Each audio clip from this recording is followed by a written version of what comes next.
Welcome to the V2S podcast. We are three guys who like music. We've been in bands. We've watched countless bands live.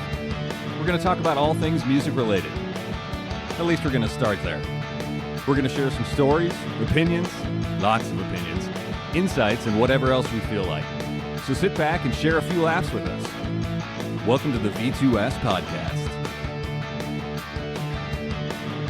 Ladies and gentlemen, boys and girls, welcome to the V2S podcast. We are back. Dan, Scott, and I have not been together for quite some time, so we had to do a little catching up here and are excited to see each other, I think.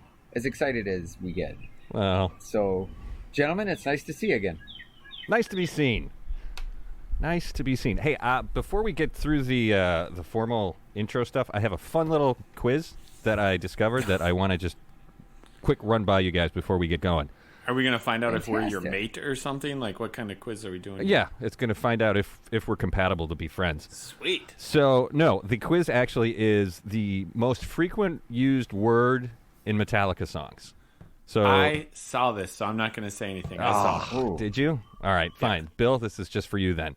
The most frequent used word in Metallica songs.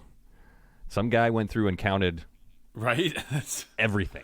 well, no, nowadays you can probably just put it into a system and it'll tell you. Probably, but I like to think that You like to think he was sitting there counting? yeah, some guy put So on we're looking for the most commonly used Metallica word. right, and I will give you points for if you get any of the top four.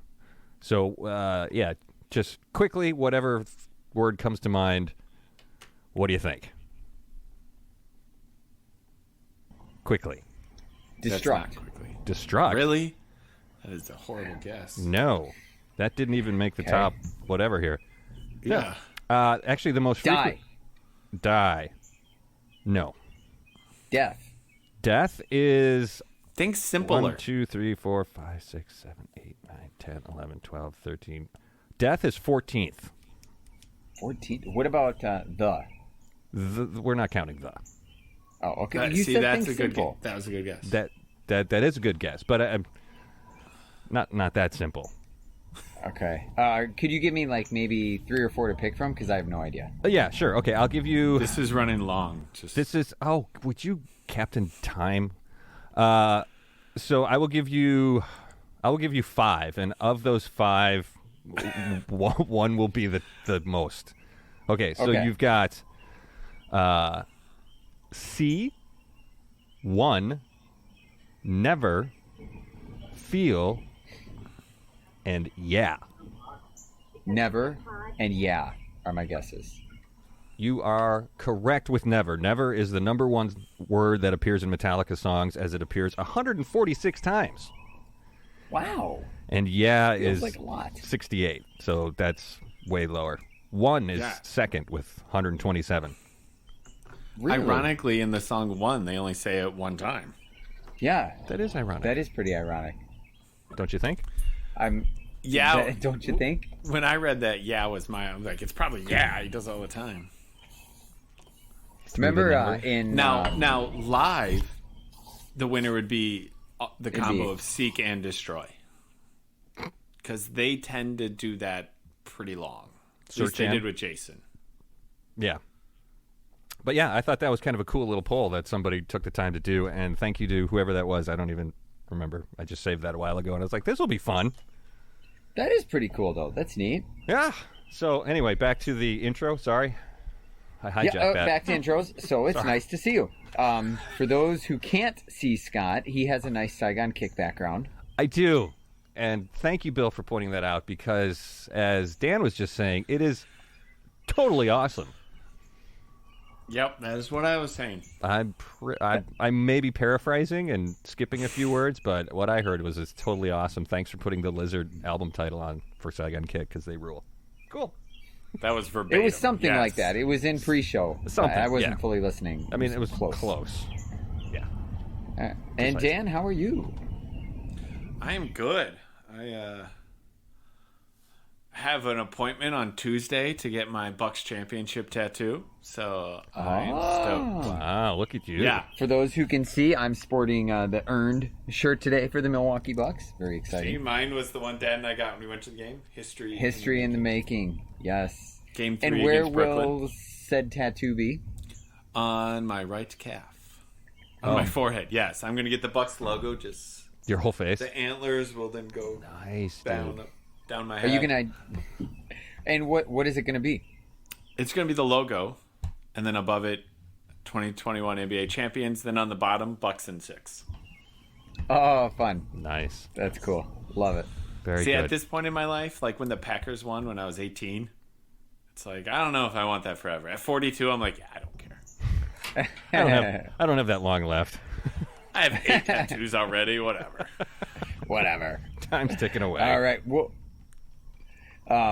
that's awesome. That's super fun. And before we get into this, I, like many fans, have been dying for new Guns N' Roses music, and this week we got it. We got new Guns N' Roses music. We It's did. so fun. It's a cool song. It's it's called Absurd, and it's it's a reworking of that song Silkworms that they put out 20 years ago or whatever. Yes. So yeah, it's pretty cool. It's interesting. I mean, it's nice to have new stuff from them. The way you Yeah. say that, like I told you, I have not heard it. The way you say, oh, it's interesting, makes me think if it wasn't Guns N' Roses on it, you'd be like, this song, whatever. Well, it's not Welcome to the Jungle. Let's put it that way. It's not. Is it Madagascar? It's It's much better than Madagascar. well, yeah, probably because it came from the Chinese Democracy Sessions, I believe. So it's just been kind of reworked to put some Slash and Duff on it, right? So that's the difference. But yeah, it's not one of their top 10 songs, but it's cool to have new stuff anyway. So Yes. I will say that. That is my point. Yeah. It is exciting to have new GNR. And Absolutely. Axel still knows how to swear. In case you were worried, He does. there's a fair amount of swearing in it. There's a little bit of potty mouth there. He does. Who knew? Axel Rose. Huh. Weird. So we've been building up, for those who've been waiting. Speaking of people waiting, I know people have been waiting for our next episode because we kept people hanging after doing the 70s and 80s bracket challenge. So we finally, Ferda fans, we are doing the 90s bracket challenge. Because we So just Dan wanted has to be worked all these timely out. Right. Yes. and stay with March Madness. Yeah. So we're right We'll in line finish with up March by Madness. next March. Exactly. At It, this rate. it might be that long. So for those who didn't listen to the other episodes, Dan has put together this list of 90s bands in no particular ranking order, so he'll have 1 verse 16. It's not that he thinks whoever's won is won. But Scott and I have not seen this, and so we'll weigh in, give our opinion of who would win, and we'll crown a 90s champion. So pretty exciting. I know you're on the edge of your seat because you're listening to this, so thank you, listener. And yeah, Listener. should we dive in? Yes, we I should. will say, this was. I need screen sharing, please.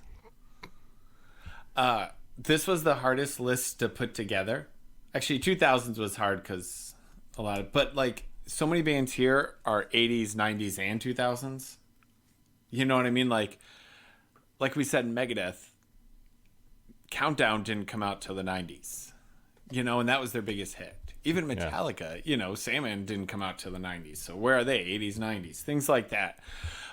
Some bands came out in like 97, but then were bigger in the 2000s. So where do you put them? Right. Yeah. So this was the toughest on who should belong where, and the random of the bands. Scott is just his heart's gonna melt when he sees the number 1 seed. Oh, It For was those- just Is there random. any reason to even go through this now? I mean, I think it's already been done with the random generator. So congratulations, random generator. Job well done. For those who can't see, our So- number 1 seed are the Black Crowes Of course. against the number How 16 seed, fun. No Doubt. 2 very different genres. Yeah. Yeah, man, that's a tough one for me. I don't know who I'm going to pick. Oh, wait. For Now, those new to just- the show, Scott loves the Black Crowes. Loves me, the Black Crowes. Just for argument's sake, if you look at them individually, who's the most successful right now? Gwen Stefani is more successful than anyone Oh, yeah. in either band. Yeah, and she's way better Yes. looking than anyone in either band. I don't know. Chris Robinson's pretty cute. I'm not gonna. Well, you know, whatever you're into, man. I will go with Gwen Stefani wins the looks category of this lineup. Yeah. But No Doubt's got some good stuff. They do have some good stuff, and I think they were groundbreaking in their own right. But when you put They them were up- definitely better before they realized, yeah, we're gonna make a lot of more money with just Gwen. Yeah, that's true. Because even the songs after, like Just a Girl and Spiderweb, leaned more towards just Gwen and not like a kind of punk ska band. Right. Yeah, I'm going with the Black Crowes. So, Yeah, I know. so Black Crowes, no doubt. It's I no figure doubt we'll the talk Black more Crowes. Black Crows as they go on. So let's give No Yes. Doubt some. Yeah, no, Yeah, absolutely. Yeah, sure. That's fair, man. Totally. But you know, I mean, did they break up? Did they just take a break? Because remember, they came back and they had like hella good, some really good songs on that album. Jess really liked that album. And then it was just like Gwen went on her thing, and her rocket ship never stopped. Like, I'm assuming if there was demand, they would play, right? Yeah, I don't know if they ever officially broke. I don't know. I'm not as plugged into the No Doubt pipeline as I am the Black Crowes, but you're right. They did get back together for a while, and I think they did a couple of shows not too recently or in the not too recent. I think it's one of those Distant- things like if it's Recently. like Hootie and the Blowfish. If Darius Rucker ever calls those guys up, yep, Hootie's playing again. If Gwen calls those guys up, they're, you know what I Oh mean? yeah, Like, for sure. Yeah. Yeah, for sure. Yeah, I don't know that they got together, but during the pandemic, I know they did some support and stuff of like the 30th or 35th anniversary of that album with Just a Girl and Spiderweb. Yeah. So, anyways, my vote's Black Crowes. Black Crowes wins. All right. All right, then we go to the 2 verse 15. Ooh. Smashing Pumpkins against Red Hot Chili Peppers. Now, on Facebook, if you saw, I asked people, like, what were their favorites? And a lot of people said the Smashing Pumpkins. And I live in Chicago, and they're from Chicago. They love their Smashing Pumpkins here. I've never been a big fan. They do love them, the Smashing Pumpkins down there. Yeah, it's two vastly different bands. You know, you've got Smashing Pumpkins from Chicago, Chili Peppers, Surf, California band, and each kind of, I think in their own right, kind of spawned kind of a musical, you know, what have you. A lot of bands kind of copied their style. Yeah, I don't know. I think those two are pretty equal as far as influence goes. But I That's just don't interesting like that you said as influence goes. I guess you're right. I never thought of them that way, but they both probably had influence. well, like I'm like- sure they both influenced someone. well, like Dan was saying, they were huge in the Chicago music scene, the Smashing Pumpkins. Every band in Chicago that was practicing down there and playing in those areas were like, yeah, we're going to be the next Smashing Pumpkins, because the Smashing Pumpkins broke out, and then you had tons of Midwest bands that, you know, went to Chicago to kind of capitalize on that scene.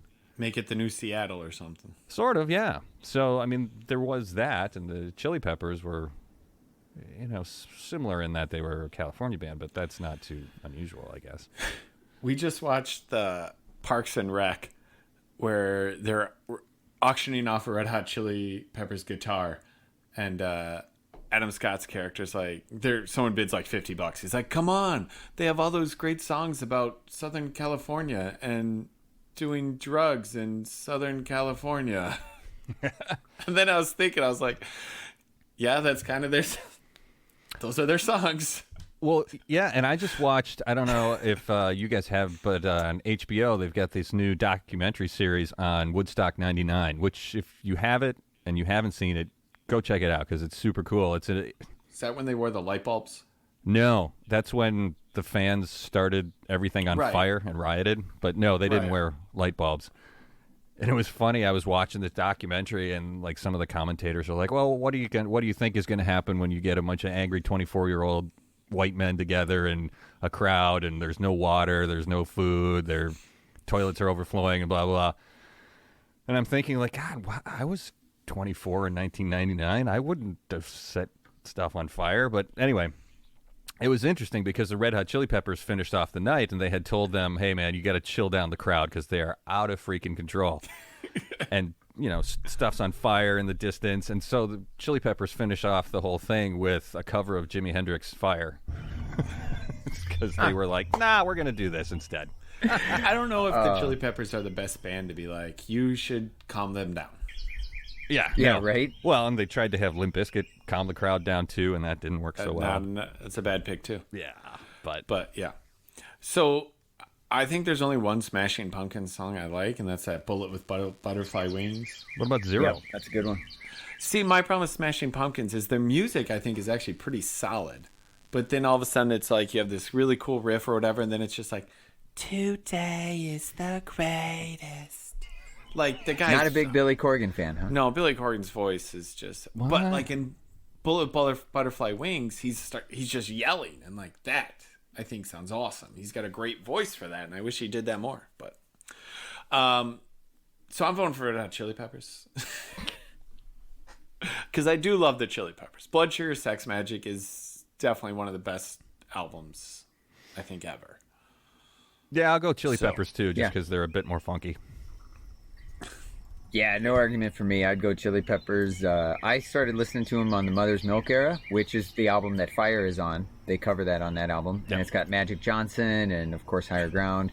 Knock Me Down. And Knock Me Down. Yeah. And have stayed with them even up to their most recent album, The Getaway. And I saw them on this tour. Came out 2.5 years ago. Nice. And there's fun. It's just 2 hours of fun. There's not a song you didn't know. The whole crowd singing. They're so fun. So even though they're more mellow now, they're so fun. They kind of go Chili Peppers. The not Bon Jovi, but like the same Bon Jovi kind of route of like, yeah, we had these songs that were a little heavier, rocker, funky for them, rap rock kind of thing. But then Under the Bridge hit, and like Scar Tissue hit, and you know what I mean? Like they had all these hits that were good songs. Other Side, it's like, let's just keep doing that.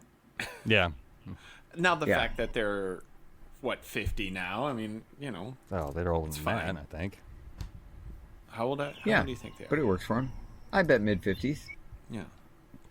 All right, so Chili Peppers 15, in the upset. A 15 seed beats a number 2. Again, seeds are completely random. They mean nothing. All right. Except but that was a big upset. Except for the number 1 seed. Big. Yes, sure. Yes. 3. Oh, Green Day versus Korn. Another one. Korn could have been in a few eras, but they could. Korn really doesn't do it for me. I really don't get anything out of listening to them. It's like, okay, that's music. It's fine. So I go Green Day just because I don't care about Follow Korn. the Leader is an amazing album, I think. Look at Scott. Now he's got the Korn background. Oh, Scott went Korn background now. I'm sorry. Hey, and did you see the South Park? Korn has magical powers. They do have magical powers. I did see that one. That would probably be the height of my Korn listening or watching experience, was the episode of South Park they were on. Korn is awesome. Jonathan Davis is an amazing vocalist. What Korn did back in the early 90s and all the way up until now, that band is just incredible. I mean, the musicianship, the creativity with that, those guys are awesome. And they crush Green Day, as far as I'm concerned. Wow. Dan, with a deciding vote here coming up. See, I'm impressed with Green Day. Like when Dookie came out, the fact that they are even still around is ridiculous. You know what I mean? Like, there's no reason this band should still be around. It's amazing that Korn's still around, too, given that style has kind of agreed. passed. They didn't start that style, but they definitely were the most popular at that time. Yeah. You know what I mean? I think Faith No More led to Korn. Sure. I could see that. Yeah. And of all that, like Korn, Limp Bizkit, Linkin Park, blah, blah, blah, Korn was kind of considered like the godfather of it all, right? Yeah, for sure. I don't know. Because once American Idiot came out, I realized Green Day is actually really talented, and they're not just some silly little punk band who was all by themselves. That's true. Although, let's, if we want to keep it rock and roll, do we want to push through a band that has a Broadway musical? Green Day? I mean, that's not kind of... You know what? That's not rock and roll, punk kind of stuff, is it? Didn't If someone wanted Sebastian to Bach do have it, a long run on our He previous did. episode, and he was on Broadway. Motley Crue would totally do a Broadway musical if someone gave them enough money. They would totally let them turn the dirt into a Broadway musical. Of course they would. Nikki was actually, right when the pandemic started, talking to a group about the Heroin Diaries becoming a Broadway musical. And they were casting for it. They were that far along. So you are right. Yeah, of course they would. Come on. Alanis Morissette is And doing we know- the Broadway one. We know Kiss would. Oh, yeah. Kiss will do anything for money. Yeah, absolutely. So what's your vote, Dan? Jeez. You know, if I am listening to something and I want to rock and I want to get pumped, I'm going Korn. So my vote's Korn. All right. I thought when you were going down that American Idiot track that I love American Idiot. 21st Century Breakdown, though, was a little bit of a disappointment from American Idiot. Okay. There you go. Well, I hope you have the time of your life as we move on. Look at that. Another upset. All right. 2 upsets. I'm not feeling good about that pick, but we're going to move on. So that's a Korn great pick. beats Green Day. Oh. And Now, ladies and gentlemen. This is tough because these are 2 heavy Oh. hitters. One's going down in the first round. Number 4 seed. Pantera, Lay it out. Wow. Against 13 Pearl Jam, who many would pick right off the top of their head best band of the 90s. Right? I think many people would Yeah. pick Pearl Jam. And I think this yeah. Now, knowing the 3 of us, Yeah. I was just about to say, I like think the to 3 me, of it's us. a no-brainer. Yeah. This is a no-brainer Pantera to me. Yep. Yeah, Pantera for sure. Okay, so But, I mean, let's just say that of the course. first 2 Pearl Jam albums were great. That's, 10 and, what is the second one? Versus? Versus. Yeah. Yeah. Those were phenomenal albums. After that, Even for me, Vitalogy. I'd put Vitalogy was great also. yeah, I think just for me, those first 2 albums are just what Pearl Jam is, as far as I'm concerned. But yeah, they've had some good albums since then. But those 2 are by far and above my 2 favorite albums. But yeah, my vote is Pantera for sure. And I think you would even agree with this, Scott, because we got to give Pearl Jam a little love because we can talk Pantera later. Because I agree with you, Pantera wins. But Versus comes out, and to me was even better than 10, which was incredible. And it's very rare you throw out a great album, and then the second one's even better, like Versus was. And Dan, I know you don't love Pearl Jam. I love them. They're still great. And those 2 albums, I agree, were so good. Yeah, And I'm like them bummed more. to see them lose. yeah. I me like too. them more now than I ever have. And it's just kind of now it's more of a respect thing. They've taken themselves out of the spotlight. They stopped making videos. They stopped putting stuff out. But wherever they play, they sell out. Yeah. Yep. You know what I mean? Like, it's not like people stopped listening to them. They could sell out Alpine Valley tomorrow. Oh, for sure. If Yeah. Alpine Valley's still a place. I don't know. Yeah, that first album was so good, and I mean, yeah, like you said, when the second album came out, yeah, that was equally as good. I mean, I like 10. That's my favorite album of theirs for sure, just because those songs are so impactful. I think in my memory, based upon where you were in life and all that kind of stuff. But yeah, good band.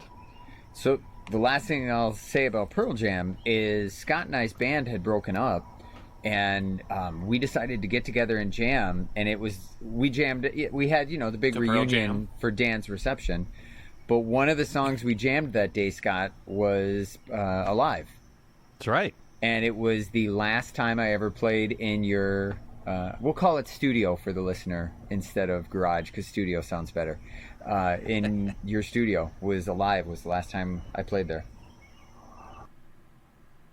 Aw. Well, all right. Aw. Little random Good piece of story. info. Thank you. We'll talk about Pantera What's later funny- because they win in a sweep. Oh, I do find it weird, though. looking at Facebook now and all the people who like mentioned bands, actually not one said Pearl Jam. Huh. That's interesting. That's Right? weird. Yeah. So, That's a little surprising, our actually. listeners agree Pantera's the best. Right? All right. 5 verse 12. Rage Against the Machine versus Stone Temple Pilots. Interesting. If Now, I this had is to an go easy with, one for me. If I had to go with one song, I'm going Rage. If I have to go whole catalog, I'm going STP. You know what I mean? Like Rage can put out a song. I don't need a lot of Rage in a row. Yeah. Huh. Where Stone Temple Pilots, I can listen to, 4, 5, 6, 7, 8 songs, a whole album in a row and be great with it. So my vote's STP. Interesting. Yeah, I mean, that's kind of a valid point. I really like Rage Against the Machine. I think they're awesome. But again, yeah, based upon what you just said, Dan, STP does kind of have that more, you can. If you're driving somewhere and you're putting on a CD, or maybe like you've your got to be in a iPod. certain mood for Rage. You've got to be kind of pissed. And Rage. ready to go and be like, yeah, I'm going to listen to some Rage Against the Machine. My day sucked. I'm just going to, cap it off with a little Rage Against the Machine, and that'll make me feel better. Whereas STP, it's just like, I'm going to go for a nice drive with the windows down and just kind of cruise and blah, blah, blah. Just listen to some STP. So there is that. I guess they're more radio friendly, I suppose. But yeah, I don't know, man. I think I'm going to go with Rage just because Tom Morello and his guitar playing is so unique and just really cool. So I'm going to go with Rage. There you go. Yeah. Do you listen to, or have you listened to Prophets of Rage at all? Yeah. Mm-hmm. That's pretty good stuff. Yeah, and That's pretty impressive that you both know that stuff. And Rage Against For the those Machine. that don't know, Prophets of Rage is what Tom Morello, Chuck D, and Be Real from Cypress Hill. Yeah. And It's good stuff. Audio Slave is essentially Rage Against the Machine just with Chris Cornell singing. So See, I think it's more Soundgarden with Tom Morello playing guitar. I think Audio Slave sounds more like Soundgarden than Rage. yeah, but it's the Music. I would Musically. put it. it's the three I- dudes from Rage. I compare it to. Right, I know, but I think they went more of a Soundgarden sound than a whatever. Rage sound. Whatever. I'm going Rage. Okay, Bill. Yeah, if Bulls on Parade comes on, I'll keep it on. Outside of that, I can go about 2 minutes of Rage, and I'm just like, all right, that was good. I'm ready to move on. So I'm a fan of STP. I really like everything they did. I loved when Scott Weiland went to Velvet Revolver. I just love his voice, and they had a great style. So STP. There you go. Oh, my first disappointment. Shout out to their third album. I think it's called Tiny Rooms, Songs from the Vatican or something like that. Mm-hmm. Vatican Gift Store or something. That was my favorite album. It wasn't as popular, but Lady Picture Show, Big Bang Baby, and Seven Cage Tigers. Such a good album. I just listened to it the other day. Anyways, STP. STP. All right. Upsets Rage. I read Weiland's autobiography. And it was really good, but I was really disappointed there wasn't a lot of Velvet Revolver stuff in it. Yeah.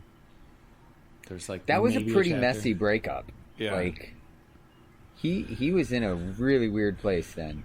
Well, he died shortly after, so. Yeah. I think it was quite a ways after, because there was another STP album. He had 2 solo albums after that. And there was a reunion like 5 years later. They did a one-off show. Scott, you probably remember that. Oh, Was he yeah, invited? with Velvet Revolver. Yeah, I was invited. Yes. I was invited to play the triangle. Bing! Hey, next All right. maybe next tour you can get the maracas. Oh, I hope, man. Better paying All right. gig. 6 versus 11. We got Offspring versus Allison Chain. Allison Chain. Like, yeah. Oh, my God. You could call this an upset, but not even a competition. Yeah. Allison Chains wins like 97-24. They just blow them out. Offspring hit a couple threes that got you excited, but Allison Chains just ran the entire game. What if I told you the singer of Offspring has a PhD? You've told in, us like, that before. We nuclear were science or unimpressed. some shit. We were unimpressed the Yeah. last time you told us. Wow. Yeah, It's starting to great. feel like heaven so far away for you guys. Yeah. Yes, it is. That's So Allison I would Chain. rather listen to Offspring than Allison Chains. What? Really? Really? Yeah. Like a whole album, Dan? Yeah. Did you know that as long as you're on your Offspring kick, did you know that Dexter, the singer, the guy that has a PhD, he also has a... Dr. Dexter, you mean? Yeah. Well, to be fair, I've almost got my doctorate too, so they kind of give these things out to anybody, really. But You almost do. yeah, I'm almost you there. Don't. But he's also got his pilot's license. So Look at that. they just shot a video of him flying Noodles and the bass player in a plane singing "Come Out and Play." Hey, Oh, that's hey. fun. Yeah, it was kind of fun. I mean, it wasn't Alice in All right. Chains, but And All right, fine. people who know me know I continue to buy like these older artist albums. The 3 Allison Chains album with William Duvall are all solid. Which, did you guys realize they only had 3 albums with Lane Staley? Like studio albums or just... Yeah. Because they also did like EPs they had, yeah, EP and Unplugged and... yeah, Yeah. So you mean just there was like- only 3. yeah. No. Well, all right. And Jerry Cantrell has a new single out too. Speaking I did of, hear he's doing a new solo album. yeah, it's pretty cool. If you haven't heard it, go check Yeah, it the out. new song's called Atone. Mm-hmm. It's pretty How many good. solo albums? I know he did at least 2 solo albums. Yeah, he's that got all? Boggy Depot and I think one other one. So this will be his 3rd, I believe. I could be believe wrong. You're right. Fact Yeah. checkers, check that. All right. So now we have 7 versus 10. Totally different sounds. Ooh, White Zombie against Soundgarden. Just White Zombie. just White Zombie. White Zombie. Okay, so we'll hit Rob Zombie up in the 2000s, is what you're saying? Maybe. I don't know. Okay, fine. In that case, no, I'm just kidding. I love White Zombie. Las Exorcista and Astro Creep are both phenomenal, especially Astro Creep. Yeah, that is a good album. Like, Can I start ask to you something finish, about White Zombie? Astro Creep, I can rock that anytime. Yes. Ask away of White Zombie. So Rob Zombie goes on to have this incredible solo career. The other 3 never did anything? Like, never heard from again, were they? Other than Sean, the other 2 switched a lot. The bass player, her and Zombie, I guess, were dating. I looked them up today, actually. Her and Zombie were dating when they started the band. And she was in it pretty much the whole time with them, but the bass player and the drummer switched. I think the original drummer became on to be like a really successful producer and engineer. Sean is the bass player. Huh. She is the bass player. Yeah. The guitar so is player switched. The guitar player and the drummer switched. Guitar player, yeah, one of them went to be a successful engineer producer. And Sean, I guess, played in other kind of like gore bands after Zombie, but Nice. there you go. Never There's a that little level of history. success. Interesting. Because I have a feeling I know where you guys are leaning on here. You know, if you get the sense, I'm not voting Pearl Jam. I'm not voting Alice in Chains. I'm not voting Soundgarden. Yeah. Dan was not the biggest alternative guy. Well, but I think those bands are good. They're fine. I'd pick them against No Doubt. Here's the thing that I'm going to kind of throw out for this matchup, and whatever. So, Chris Cornell, when he sings live, it's awesome, right? I mean, we've all seen live performances of his, and he just nails it. The guy is a vocalist, or was a vocalist, whatever. He was awesome. Soundgarden, cool sound, heavy, thick, all that kind of stuff. White Zombie also really, on the albums, sound killer. Just the production on Astro Creep is incredible. However, I mean, some of that stuff doesn't translate well live because of how the vocals are produced. So when you strip away all the effects and all the stuff from the vocal stuff, it gets a little bit, it thins out a little bit, you know, and it's not quite as in your face as the album is. So that's I guess that's my one negative against going for zombie on this one. I get what you're saying, but you don't go to a zombie show for the quality of lyrics. No, I'm not saying the quality of the lyrics. I'm saying the production value of the vocals. I know, but like, I remember when I don't know if you guys went to that show, but White Zombie and Pantera, and it was a phenomenal show of just the juxtaposition of like zombie comes out and it's these movies, there's people dancing on stage, lights, everything, all this, and it's such a cool theatrical performance. Right. And then Pantera comes out and like they have a spotlight, maybe. Right. You know what I mean? Like, it's so different. Yeah. And even Zombie now, he puts on an entertaining show. Oh, for sure. And like, I'm a huge I don't think fan you can compare of the his live shows. No. It's a different. They're going for different things. Well, yeah, absolutely. I mean, I'm a huge fan of his current guitar player, John Five. And then John Five does the same thing in his solo shows. It's a show. So he'll put on like this, have horror movies and stuff playing, and all these little clips and inflatable things all over the place, and it's freaking awesome. And the guy's an amazing guitar player, probably the best guitar player out there right now. Be careful. Well, he's up there for sure. I mean, he's amazing. Did you know one White Zombie guitar player's name was Tom Five? Really? Yeah. All right.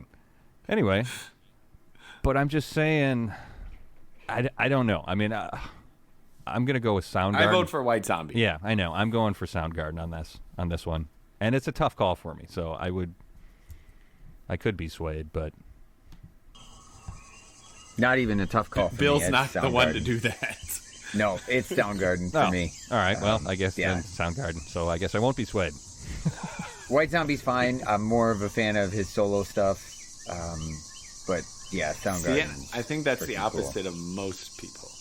Agree. Yeah, I think you're Because right. White Zombie is more like gore metal, where Rob Zombie is more kind of techno. You know? Yeah. Yeah, maybe. Yeah. It's good. I don't know, though. I like Rob Zombie. I Yeah. like Rob Zombie, but Nothing wrong. he definitely went more kind of a little techno kind of thing. Yeah, and Anyway. I love his albums. I mean, White Zombie albums, Rob Zombie albums. I love the way they're produced. I love the way they sound. It's just that live sound it doesn't grab me the same way the album does, which, you know, when I go to see a live show, I want the live show to grab me even more than the album does. You know what I mean? Well, I'll echo what Dan So watch said, though, out because if you go to a concert with Scott Gale, he wants to be grabbed. I will echo what Dan said, because we saw Rob Zombie, I don't know, 2-3 years ago, and I was just like, wow, that was a show. Like, that was entertainment. High value. Was that the first time you've seen Zombie? It was, Like, yeah. Or regular? Yeah, first one. There you go. So, but that being said, huge Soundgarden fan. Soundgarden's the vote for me. All right. Let me say this to the listener who has been with us 40 minutes now, and we appreciate Really? that. How about we wrap this up? We'll do 8 and 9. We'll end this episode, and then the next episode we'll do a quick recap and then vote through the winners for people's time's sake. Yeah? Is that how long this has been? Are we? I don't know. How long has this been? Yeah, we're We're at like 40 minutes. Yeah. yeah. So- let's do 8 and 9, and then we'll All do. right. Before we'll we end go, this episode. round up. before we advance the slides, I saw it, and I'm disappointed. What were we gonna say? I'm just a little disappointed. You can go ahead and advance it now, and I'm going to talk about my disappointment before we get to talking about these two There bands. was no way Saigon Kick was Why not? ever gonna be on. Why not, Dan? Why Because not? other than you and them, no, not even. Oh. They respect music. They would not put themselves over Oh. any band on this top 60. Oh, yeah, they would. No. Yeah. Who would you bump, Scott? Bush. For the listener can't see, we have Bush and Nirvana. Oh, on Bush here. and Nirvana here. So, yeah, Saigon Kick would bump Bush in this scenario. You say that. Or they would have But- bumped, no doubt. Either that or Green Day. They could have easily bumped Green Day. When I put it on Facebook, one person, Bush. 2 people, Bush. 3 people, Bush. 4 people, Bush. How many people? People like Bush. Nobody said Saigon Kick other than some guy named Scott Gale. Yeah, exactly. I think there was one comment where the commenter said Saigon Kick. So yeah, it was you. That doesn't matter That who doesn't it was. count. Doesn't matter who it was. That still counts as one vote. That's still All right, one let vote. the record show Scott wishes Saigon Kick was in this. But you know what? Every year at the NCAA tournament, there's always a 65th Yeah, team. maybe that feels Saigon like they Kick got can win the left out. NIT version of this. Yeah. There you go. Scott doesn't know about sports. Oh, I have this no idea one's what that kind of means. hard for me. It's not hard for me. No? See, this is the one Seattle band I loved. Yeah, you did. I love Nirvana. They're the winner. I did not think they were the greatest thing since sliced bread like everyone else. Like, rest in peace Kurt Cobain, but I don't think he's some musical genius. I think Dave Grohl has got more talent than anyone in that band, and he has shown it time and again. Kurt Cobain just, I think, hit a nerve at the right time. And, it worked well for him. But Yeah. I don't think he's some musical genius. Their music is not,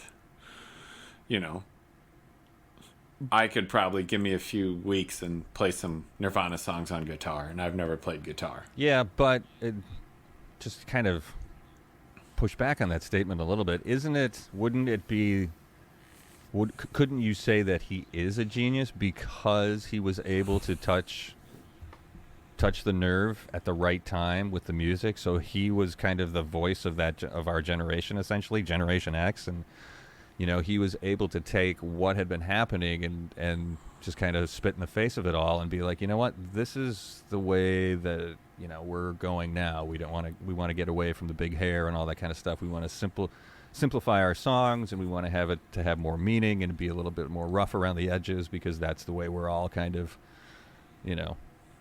feeling at this point. So I would say that, yeah, maybe his songs aren't the most musically intricate, but I would argue that he was a musical genius in that the songs that he wrote were able to captivate so many people so quickly. And it killed everything I love about rock and roll. I loved big hair. I loved spandex. I loved the whole 80s vibe, and I totally feel he killed it. Which, I'm not saying it didn't need to die, like we were ready for something else, but it never, what I I love. don't think he killed it. I think it just morphed into something different, right? It just changed. Rock and roll changed at that point. The rebellious nature of the 80s bands with the long hair, the poofed up and the spandex and the partying and all that kind of stuff, that still existed within the grunge movement. It was just, different in its presentation. The rebellion was still there. The need to say something was still there. It went from the need to say, hey, let's party and, girls, girls, girls, and ride our motorcycles and whatever. It went to say something a little bit more profound in the lyrical content for a lot of the songs in the grunge era. I mean, a lot of those songs were so more lyrically deep than, a Poison song. You were getting fun. That is definitely true. Right. So I think you can say it went from the popular kids making music to the kids that were picked on by the popular kids making music. You know what I mean? Like, yeah, kind of, yeah. Grunge bands did not care about looks. Right. Where I remember even in Motley Crue documentaries, Mick Mars is like, I don't even care if he can sing. That blonde guy looks good. Right. Put him in my band. Right. yeah. It's a look. That was half of it, if not more. Where grunge, while it became a look with all that, that was not the point. Right. No, that wasn't the point. It was Right. Yeah, it was about the music. It was music focused, and I think so it didn't kill the stuff that we liked about the 80s. I don't think, at least my personal opinion is it didn't kill it. It was just the next iteration of it. It was the evolution of where music was going. It was kind of a pushback. It was more rebellion, but in a different format. So it was, again, that kind of thing. So I don't know. That's just my take. It's the sports analogy. You have your offensive coach for a while, and that runs its course. Then the next time you hire a defensive coach. You know what I mean? You go opposite. You have this all flash and flare, little substance in music. That's run its course. Now let's go no flash and flare. I mean, even just think of live shows between then and now. Yeah. Yeah.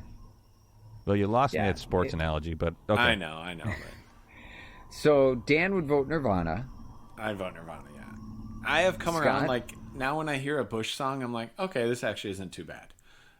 But at the time, I hated them. But yeah, Nirvana's still way better. Which my 3-year-old son was totally rocking out to Smells Like Teen Spirit the other day. It was awesome.